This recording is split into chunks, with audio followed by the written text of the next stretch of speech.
Hello बच्चों, चलिए प्रश्न को समझते हैं।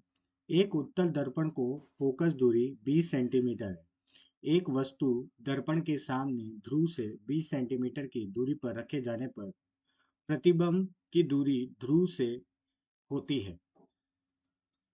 ठीक है। तो सबसे पहले हम यहाँ पर देखेंगे मुख्य अवधारणा।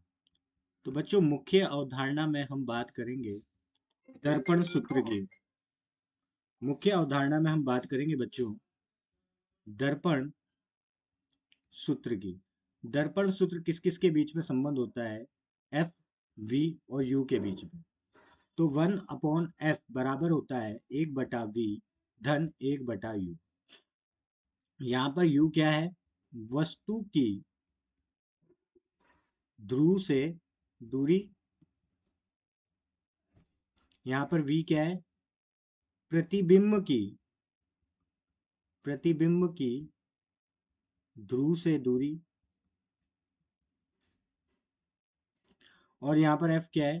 फोकस दूरी। फोकस दूरी। तो चलिए इसी अवधारणा को उपयोग में लेकर प्रश्न को हल करते हैं।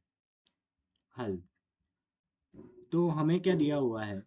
दिया है हमें क्या दिया हुआ है बच्चों? हमें दिया हुआ है फोकस दूरी, जिसको f से प्रदर्शित करते हैं, वो हमें दे रखी है 20 सेंटीमीटर। ठीक है।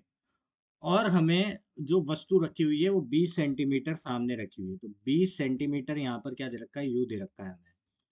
तो अगर आप देखोगे तो यहाँ पर कौन से दर्पण का इस्तेमाल किया गया है? उत्तल दर्पण का। कौन सा दर्पण है? उत्तल दर्पण।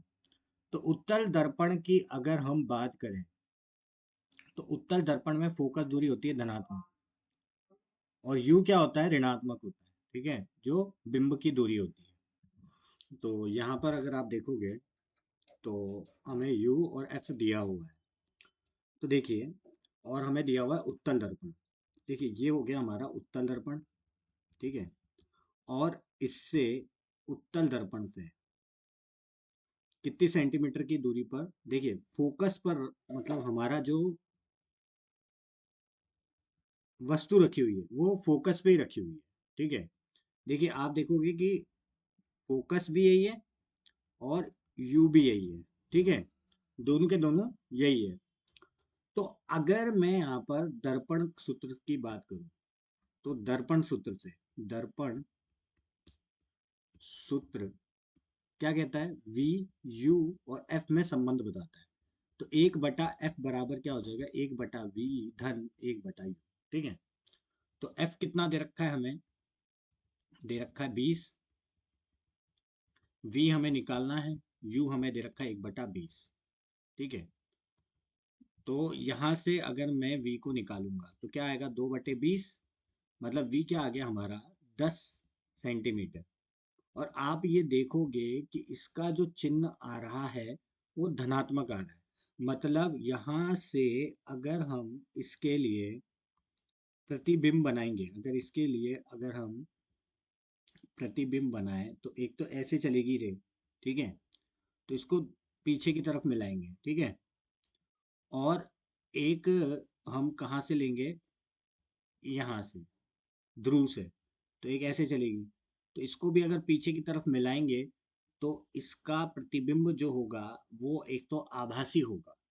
और देखिए, मिरर के, मतलब जो दर्पण है उसके पीछे बन रहा है, इसलिए यहाँ पर क्या आ रहा है? धनात्मक आ रहा है। और कितनी दूरी पर बनेगा ये? 10 सेंटीमीटर की दूरी पर बनेगा। 10 सेंटीमीटर। तो हमारे इस प्रश्न का जो उपयुक्त उत्तर होगा वो होगा विकल्प बी। तो मैं आशा करता हूँ आपको समझ आया होगा। धन्यवाद।